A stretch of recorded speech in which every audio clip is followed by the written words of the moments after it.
tujuan dari yang 10 miliar ini adalah untuk masyarakat itu siapapun menerima tawaran melalui WhatsApp, melalui SMS, melalui email atau apapun, saya garanti 1000% itu pasti illegal. Kita curiga dari luar negeri, mau di Kamboja, yang sekarang mau di mana di kalau India. Kalau Kamboja berarti kaitannya sama judi online juga. Iya.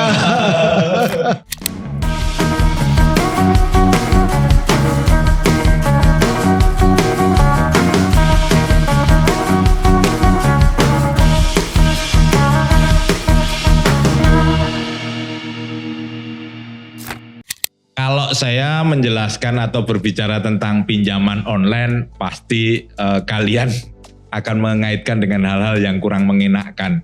Karena kalau dalam pemberitaan banyak yang terkait dengan pinjol tuh, ada orang yang depresi, bunuh diri, ada yang cerai, putus dengan pacarnya. Kalian di sini yang putus dengan pacarnya banyak ini. Karena pinjol gitu loh. Namun pemerintah kemarin Pak Jokowi juga memerintahkan jajarannya untuk bisa menindak pinjol-pinjol yang kurang ajar ini dan langsung ditindak tegas ini. Namun image-nya masih kok kayak kurang enak ya, masih tetap ya. Image-nya masih kayak apa? Rentenir digital kayak ataupun lintah darat digital kayak macem-macem, nggak enak gitu loh. Menariknya lagi, berita yang terbaru OJK mengusulkan ini. Pinjaman online bisa dinaikkan platformnya hingga 10 miliar. 2 miliar aja bikin stres, apalagi 10 miliar, mate nggak kamu? Nah, tapi untuk menjelaskan ini nanti ada Pak Enci S. Jafar. Apa kabar Pak Enci? Baik Pak. Pak Enci ini yang bawahi pinjol-pinjol di Indonesia. Nah nanti kalau komplain ke Pak ini, nanti kalau ada yang diteror debt collector dan semuanya laporan ke Pak Enci. Tapi kalau nomor teleponnya nanti japri saya nanti tak share. Pak Enci, Ketua Umum Asosiasi Fintech Pendanaan Bersama Indonesia, AFPI.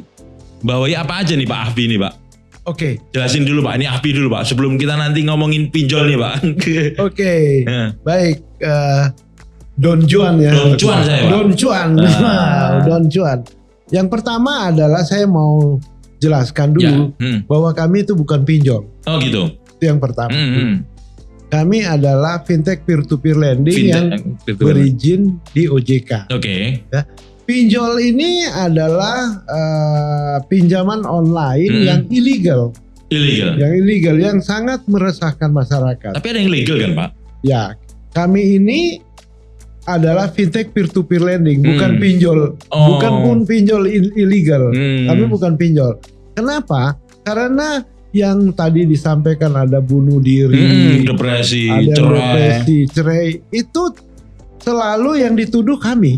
Oh gitu. Selalu dituduh kami. Setelah kami investigasi, itu ternyata tidak ada satupun anggota kami. Mungkin masih ingat kasus bunuh diri suami istri dengan anaknya. Yes. Nah, itu yang dituduh pertama adalah pinjol ke kami. Bedanya peer-to-peer lending dengan pinjol itu seperti apa Pak? Pinjol itu sebenarnya banyak ya. Ada pinjol ilegal. Ada juga sekarang itu pinjaman online melalui multi finance atau buy no pay later dan sebagainya. Nah itu bukan anggota kami. Itu di luar dari kami. Ada juga sekarang ada bank digital dan sebagainya. Ya kan? Nah kalau kami adalah fintech peer-to-peer lending. Jadi pinjol itu sebenarnya yang meresahkan itu yang lebih banyak dari ilegal. Ini yang liar dan sangat brutal. Ya. Baru-baru ini mungkin ada kasus lagi yang ada 27 orang, sebenarnya 50 orang pelamar diambil datanya. Ya kan? Diambil datanya, dicuri dan dipakai untuk apply kepada pinjol, dan kami dituduhkan lagi. Nah, setelah kami investigasi, bicara dengan polisi, bicara dengan wartawan dan sebagainya, akhirnya memang tidak ada anggota kita. Nah ini yang mungkin saya mau luruskan dulu. Berarti AFPI ini tidak ngurusin pinjaman online? Kita tidak ngurusin pinjaman online yang bukan dari fintech peer-to-peer lending. Tapi pinjaman online juga banyak. Ya kan, ada di Multifinance juga online, bank digital juga online. Tetapi yang paling banyak adalah yang tidak punya aturan itu adalah pinjol ilegal. Itu yang mungkin saya mau luruskan dulu. Ya.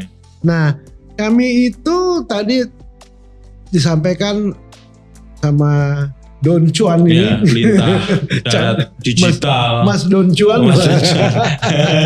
Ini kan mau dinaikkan platformnya ke 10 miliar. 10 miliar. Ya. Nah, sebenarnya 10 miliar ini bukan untuk cash loan. Bukan orang-orang yang tiba-tiba apply terus minta pinjaman 10 miliar, bukan itu. Ya kan? Dari research kami kepada anggota kami adalah yang paling banyak itu memang di 25 juta ke bawah. Paling banyak. Berapa persen itu, Pak? Paling banyak 10 juta ke bawah. Itu sekitar ada 60%. Nilainya berapa ada, Pak? Total semuanya berapa triliun? Totalnya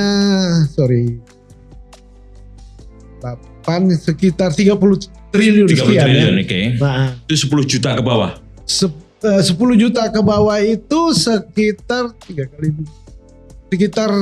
dari 30 itu sekitar 40%. 40%. Nah, itu yang paling banyak. Yang paling banyak ya 40% itu 10 juta. Setelah itu 25 juta. Oke. 25 juta ke bawah. Ya. Itu setelah itu baru 50 juta. Oke. Ya, 50 juta juga sekitar 5% lah dari total. Itu by name atau by asosiasi perusahaan gitu, Pak? Karena ada mungkin saya by name. By name. Berarti total kalau dari sana dari sini total ya. Yes. Total dari semua sekitar 120 juta entitas ya. 120 juta entitas. Oke. Jadi yang pernah apply, tapi dari entitas 120 entitas juta itu bisa orang apa organisasi atau perusahaan gitu ya. Yes. Sekitar kalau orang itu dan perusahaan itu sekitar 60 jutaan ya. 60 jutaan. 60 jutaan orang gitu loh, ya kan, dan perusahaan. Ya. Nah, 100 juta ke bawah ini cuman nggak sampai 10 orang yang sampai 100 juta. Jadi kecil sekali. Nah, kalau di atas 100 juta sampai 10 miliar ataupun yang sekarang itu 100 juta sampai 2 miliar ini semua produktif. Produktif UMKM lebih banyak. Ya kan, lebih banyak itu. Memang bukan lebih banyak, hampir semua. Semua itu ya, karena kita ada 3 klaster, ada yang cash loan atau multiguna, ada yang produktif, ada yang syariah. Ada syariah juga. Ini tiga klaster perusahaan dari 98 perusahaan. Nah, tujuan dari yang 10 miliar ini adalah untuk UMKM. 100% untuk UMKM. 100% untuk UMKM. Bukan untuk cash loan. Nah, kalian yang pribadi kalau untuk beli baju jangan coba-coba pinjam yang 10M, nggak bisa. Itu UMKM ya, Pak ya? Nggak bisa. UMKM di atas. Untuk buka usaha awal boleh. Iya, khusus untuk buka usaha di atas 100 juta, antara 100 juta sampai dengan 10M. Ini sekarang kan sampai 2M nih. Iya. Jadi yang 100 juta sampai 2M ini sebenarnya yang terjadi sekarang itu untuk usaha UMKM di mana analisanya itu hybrid. Apa itu hybrid? Ada online, ada offline. Oh, tetap didatengin ya, Bang? Tetap didatengin. Nggak cuma lo handphone gini. Enggak, tetap didatengin.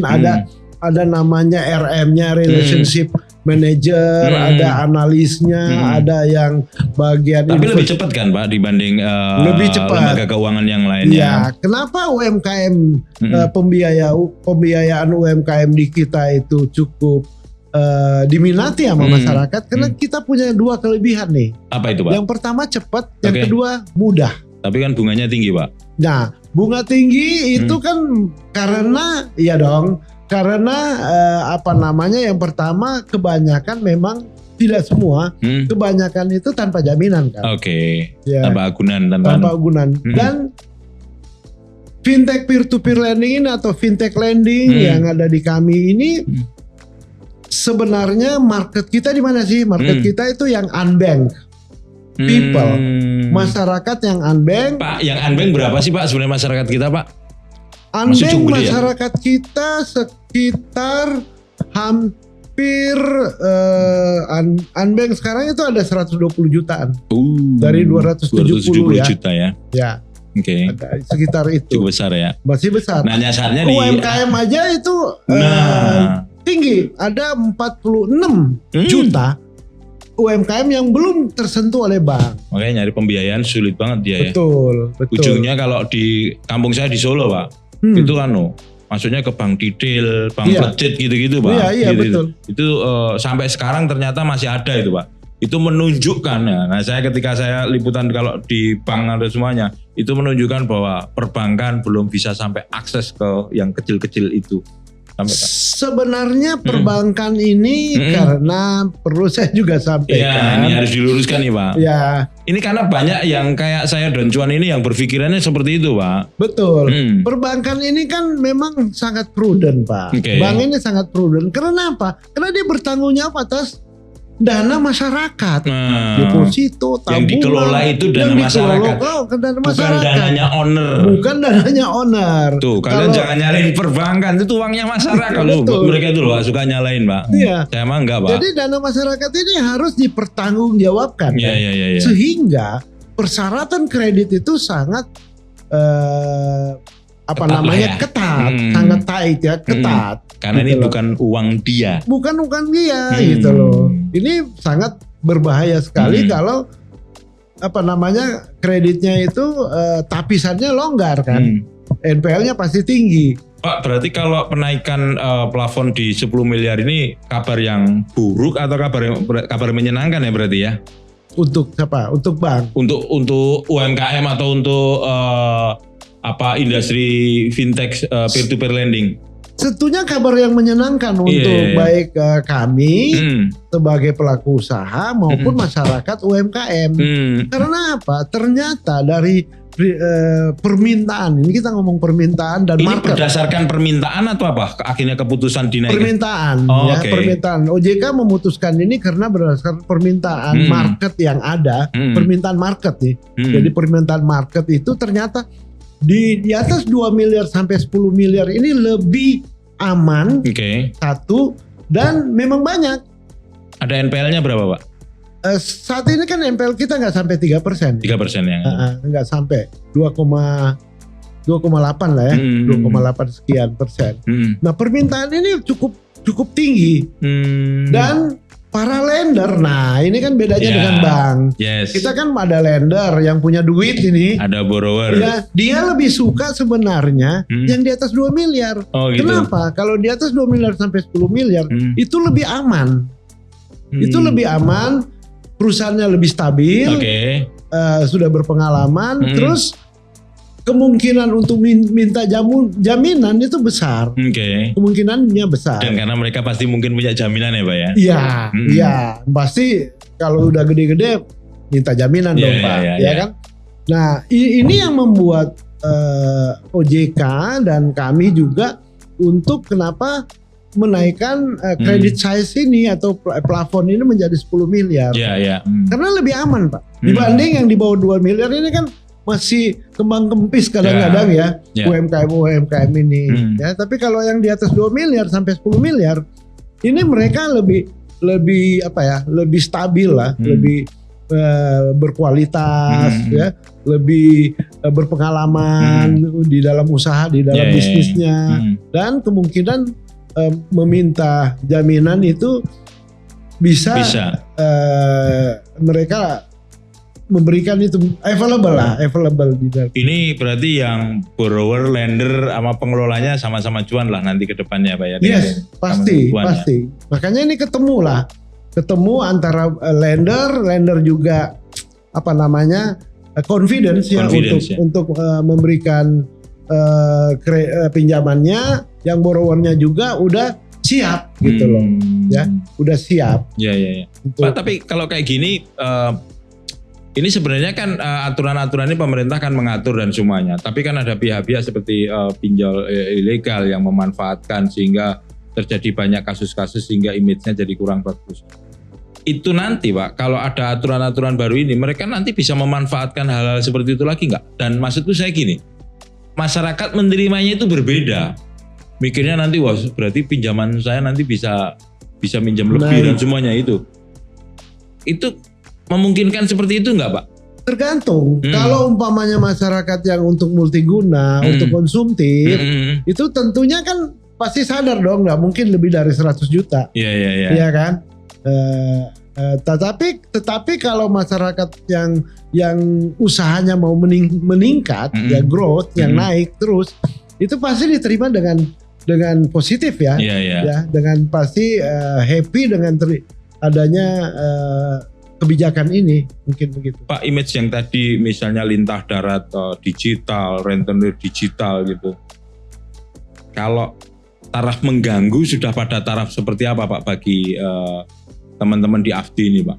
Sangat mengganggu, sangat mengganggu. Makanya kita selalu berbicara dengan aparat hukum dan dari baik itu dari Satgas Pasti untuk segera menangkap ya yang illegal ini. Saya juga mau sampaikan ini kena edukasi juga ke masyarakat bahwa gimana sih membedakan kadang-kadang yang mana yang illegal, yang mana yang benar-benar berizin. Salah satunya adalah kalau masyarakat itu siapapun menerima tawaran melalui WhatsApp, melalui SMS, melalui email atau apapun, melalui tawaran untuk pinjaman online, maka saya garansi 1000% itu pasti illegal. Oh gitu? Ya. Tuh, pasti illegal. Cluenya dikasih sama Pak Enci ini. Cluenya apa Pak? Diulangi lagi Pak. Jadi kalau menerima penawaran kredit online ya melalui WhatsApp melalui SMS atau apapun itu pasti 1000% itu illegal. Udah pasti. Enggak cuma 100% Pak, 1000% illegal. Kenapa? Karena kami itu dilarang menawarkan kepada masyarakat yang belum register, yang belum terregister aplikasi kita. Itu mungkin cara salah satu membedakan. Karena mereka itu gencar banget, bahkan pakai logo AFDI, pakai logo OJK dan sebagainya. Dan pinjol ini memang sangat lihai, dan cepat sekali. Itu pelakunya dalam negeri atau luar negeri Pak? Katanya ada yang luar negeri Pak. Kita curiga dari luar negeri karena ini kan online ya, jadi borderless, bisa di operate everywhere ya, artinya bisa di operate di mana saja ya. Mau di Kamboja, mau di mana di India. Kalau Kamboja berarti kaitannya sama judi online juga. Ini makanya Sungai Mekong. Hubungannya ke situ lah. Itu memang ini agak geser dikit Pak tentang saya tergelitik dengan judi online tadi. Pinjaman online sama judi online itu kan kayak apa istilahnya? Kalau orang Jawa dulu tumbuh ketemu tutup ini Pak. Jadi botol sama tutupnya gitu. Memang seperti itu Pak. Dan itu semakin membuat resah AFDI kan nih Pak? Ya, kita memang kepada semua anggota kita ada satu cara ya, bagaimana, tapi walaupun cara kita itu tidak 100% ya akurat, tetapi kita tetap punya cara untuk mendeteksi apakah orang ini pakai dananya ini untuk judi online atau tidak. Ya, tapi walaupun AI kita belum 100% akurat. Sudah menggunakan AI ya teman-teman Pak?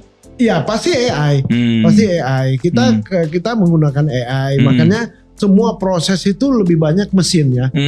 Ya hampir 100% mesin, mulai dari apply sampai disburse itu mesin. Gitu. Ini pertanyaannya keliru nih. Ini masyarakat masuk diberi kepercayaan pinjaman online segitu-gitu. Bukan masyarakat kan Pak, UMKM kan? UMKM. Yang 10 miliar itu Pak ya? Betul. Iya. Bukan masyarakat. UMKM ini ya. Iya. Nah, jadi masyarakat jangan ngarep kalau dapat pinjaman online 10 miliar. Kebanyakan buat apa? Kalau saya dapat 10 miliar saya pensiun Pak, jadi wartawan Pak ya. Udah selesai lah gitu. Saya usaha aja beres itu. Gitu. Pak, ini kan cuan buat semuanya nih Pak. Yes. Buat pelakunya, juga buat UMKM dan semuanya. Tapi kan ada juga Pak yang fintech peer-to-peer lending pun beberapa kasus kemarin juga sesuatu yang tidak melakukan secara dengan baik dan merugikan borrower dan semuanya Pak. Ke depan apakah memungkinkan juga akan terjadi hal-hal yang seperti itu Pak? Karena ini kan isu-isu yang setahun 2 tahun yang lalu sempat mencuat cukup banyak. Kita nggak usah sebut nama brand lah. Tadi kita di belakang sebelum siaran ini kan juga sudah menyebut salah satu brand juga gitu. Apakah hal-hal seperti itu ke depan? Karena ini kan istilahnya pemerintah memberikan peluang bagi fintech peer-to-peer lending untuk bisa meningkatkan bisnisnya. Tapi di sisi lain kan ada PR-PR yang banyak masyarakat kecewa ketika dia menginvestkan uangnya dan untuk pengelolaan UMKM misalnya. Tapi ada yang pengelola yang kurang ajar lah kalau bilang itu, kurang ajar. Gimana Pak Panci? Iya betul. Kami terus tentunya karena kami ditunjuk oleh oleh OJK secara resmi, kami selalu terus-menerus melakukan diskusi ya tentang risk management, tentang risk mitigation, dan tentunya kami juga melakukan diskusi dan edukasi kepada anggota kami, ya kan, masalah compliance dan risk mitigation tentunya, ya, agar semua kredit ini tetap comply dan prudent. Ya. Kita sudah melakukan yang namanya sertifikasi, training dan sertifikasi risk management. Kita juga setiap bulan ada yang namanya compliance talk. Jadi kita kumpul bersama-sama semua 98 anggota ini. Jumlahnya 98 ya Pak ya? Ya, 98 anggota 98 perusahaan yang berizin dari OJK.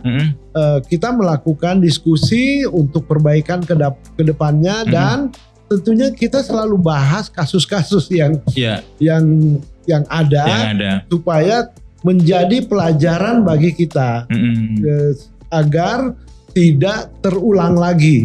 Itu yang kita lakukan. Kami juga terus-menerus melakukan diskusi sesama CEO, C-level, di bawahnya juga one level di bawah direksi, lakukan edukasi dan training dan diskusi khususnya untuk bagaimana risk management ini jalan dengan baik, ya toh. Terus compliance juga dan harus prudent, mungkin itu Pak. Nah, jadi memang ada beberapa kasus yang lalu ya itu menjadi pelajaran kami lah. Tapi poinnya gini juga poinnya Pak. Kalau saya mendapat keluhan dari teman-teman yang di kasus-kasus sebelumnya, sebenarnya oke lah kamu seperti itu.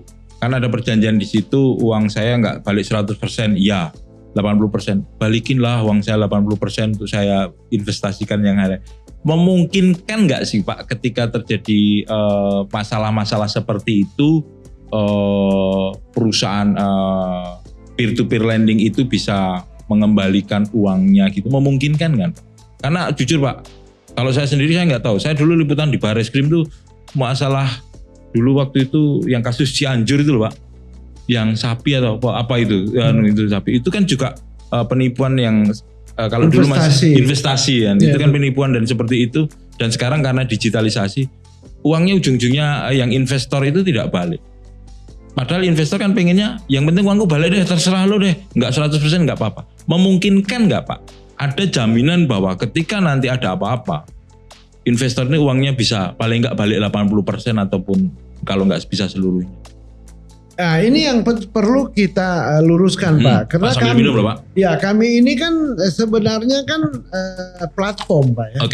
Platform, jadi kita sama dengan e-commerce. Kalau e-commerce itu kan ada menemukan pembeli dengan penjual kan. Nah kami juga gitu, menemukan lender yang punya duit dengan yang butuh duit. Nah, kami yang olah ininya analisanya. Nah kami dilarang oleh OJK untuk pertama meminjam kredit dari luar, tidak boleh. memberikan kredit uang kita sendiri nggak boleh. Benar. Menerima jaminan nggak boleh, menjaminkan juga nggak dilarang. Nah jadi kemungkinan itu sudah memang sudah diatur, jadi tidak mungkin gitu loh. Artinya ketika ini ketika saya punya uang terus melalui platform Bapak, terus Bapak menyalurkan ke terjadi ada masalah dengan investasi itu, Bapak tidak punya tanggung jawab berarti kan untuk mengembalikan uang saya gitu kan. Karena yang tanda tangan perjanjian kredit itu bukan saya, Pak. Antara borrower fasilitator aja lah kasarnya gitu ya. Jadi umpamanya nih ada Don Cuan nih. Saya apply ke saya. Oke, saya menganalisa dong, Pak. Bapak ini bla bla bla, saya lapor. Oke, setelah saya menganalisa, oh ini apa namanya? Bisa layak untuk diberikan kredit sekian umpamanya. Anggaplah 2 miliar atau berapa. Nah, dari situ saya lempar ke borrower, Pak. Lender. Ke lender. Lender ini kan saya punya lender kan banyak, Pak. 1, 2, 3 misalnya. Ada 1, 2, 3. Patungan. Nah, ada yang mau, saya mau 1 miliar. Ada yang mau langsung 2 miliar. Tetapi kan dia harus analisa dulu, Pak. Dia harus setuju. Lendernya harus bisa analisa. Dia harus lihat, dia analisa dan dia setuju. Nah persoalannya masyarakat atau lender itu tidak bisa nganalisa kan. Yang penting dia punya duit gini, ini simpelnya gitu. Returnnya berapa gitu. Di atas di atas deposito. Gitu. Benar ya Pak ya? Makanya kita selalu memberitahu ke lender bahwa ini resikonya tinggi loh. Ini resikonya tinggi. Kalau mau, kalau enggak. Kalau yakin, biayain ya kan. Tapi kalau tidak yakin jangan gitu loh. Jadi lender ini juga diedukasi, Pak. Termasuk nanti yang UMKM yang diberi pinjaman sampai 10 miliar itu modelnya nanti seperti itu. Modelnya begitu Pak, memungkinkan nggak? Misalnya saya mau buka usaha warung soto. Saya butuh 5 miliar. Saya Pak Anci, saya punya ini. Oke, saya cek dulu Mas Jaka. Kok nyebut nama asli saya? Don Cuan ya. Don Cuan. Nah, dicek itu. Nah, 5 miliar. Bisa nih Don Cuan buka. Terus nyari kan Pak? Nyari. Misalnya ada teman-teman Raka dan CS ini nyari lender nanti mau ngasih gitu. Bisa nggak mereka itu ngecek warung saya calon orang? Bisa. Sangat bisa. Untuk mengurangi resiko ya Pak ya. Untuk Terus ada lender bilang, waduh aku mau lihat dulu deh. Iya. Aku mau ketemu dulu. Bisa. Iya. Nanti kamu tipu aku katanya ya. Itu. Tapi itu yang banyak belum tahu loh Pak. Benar Pak. Itu makanya di dalam. Itu salah satu bentuk analisa nanti ya. Akhirnya dia memutuskan aku invest sekian. Betul. Nah itu yang baru-baru ini OJK mengeluarkan surat kan untuk kita memberitahukan kepada lender bahwa ini resikonya tinggi, kamu mesti yakin dulu baru ikut gitu loh. Karena yang tanda tangan perjanjian kredit dia, lendernya dan borrower, yang punya uang dan yang peminjam. Terus umpamanya lendernya bilang, aku mau minta laporan keuangannya umpamanya, aku mau ngecek deh, dia bisa ngecek umpamanya orang ini bilang punya rekening koran atau rekeningnya aktif. Lendernya bilang aku mau minta dicek di bank, bisa. Atau dia bilang saya mau lihat dulu deh. Itu platform yang memfasilitasi nanti. Yes, memang begitu. Harusnya begitu. Harusnya begitu. Nah ada yang lucu Pak, karena kadang-kadang itu kita anonim dulu kan kalau dia belum serius, ya kan? Anonim bla bla bla. Akhirnya dia serius. Dia serius. Dia bilang saya mau lihat, ternyata adiknya Pak. Bisa jadi. Oh bisa gitu? Saudaranya. Ini adikku, ada sepupu atau adikku. Ya udah. Terus dia telepon-teleponan. Kebanyakan jadi Pak. Karena dia tahu, atau tetangganya, atau teman sekolahnya. Sering terjadi kasus itu? Sering terjadi. Tapi tanggung jawab platform sendiri itu sampai sejauh mana sih Pak? Dalam misalnya ada istilahnya ada perselisihan. Nah, kalau ada perselisihan sepanjang itu, jadi nggak enak ngomongnya. Sepanjang itu, tapi harus ngomongin. Sepanjang itu tidak ada fraud di platformnya, ya itu platform aman.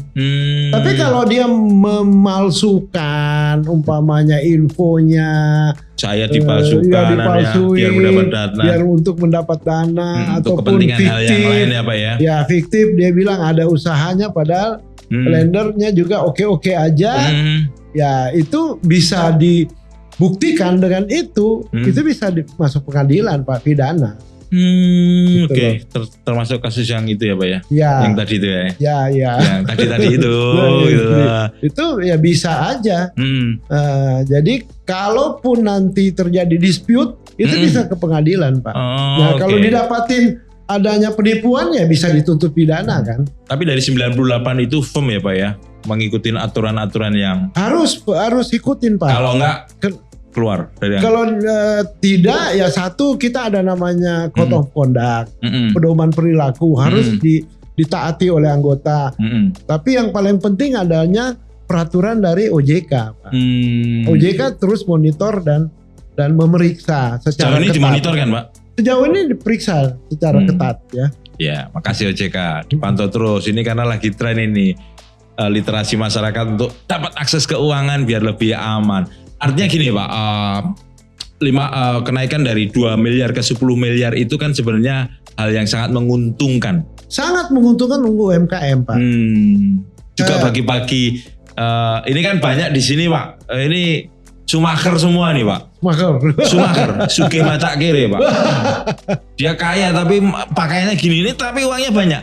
Mau nginvestasikan kemana kan? Ini salah satu solusinya kan Pak. Betul. Salah satu solusinya kan Pak gitu. Nah biar mereka tenang juga Pak untuk itu Pak gitu loh. Dan ini kan legal Pak. Dia diatur oleh peraturan, regulasi. Berarti ya kan? kalau yang punya uang di bawah bantal tabungan nggak kepake, biar semakin cuan. Nah mainkan ini peluang loh ya. Ini peluang loh untuk teman-teman yang punya uang nganggur dan semuanya bisa diinvestasikan nanti kerjasama dengan fintech peer-to-peer lending melalui banyak ya Pak ya.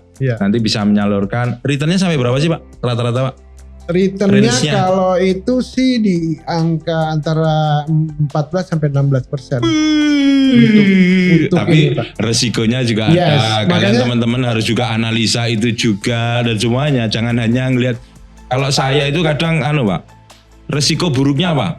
Uangmu hilang. Oh oke. Jadi nyiapin hati itu dulu kan Pak? Mental. Ya. Makanya di dalam aplikasi kita, semua di website, mau apps, semua itu udah kita mention, udah kita declare. Tapi tulisannya jelas nggak Pak? Jelas. Kecil-kecil nggak Pak? Gede Pak, ya? harus gede. Karena kecil-kecil di sekolah aja setuju gitu ya. Resikonya tinggi untuk lender. Oke. Nah untuk borrower bahwa ya jangan pinjamlah sesuai kebutuhan, tidak boleh overfinancing dan sebagainya lah, gitu. Tapi overfinancing dulu kalau pas KPR saya overkan Pak, biar kalau bisa untuk beli sepeda motor juga. Artinya masyarakat juga harus aware bahwa analisa tentang sebuah investasi itu penting.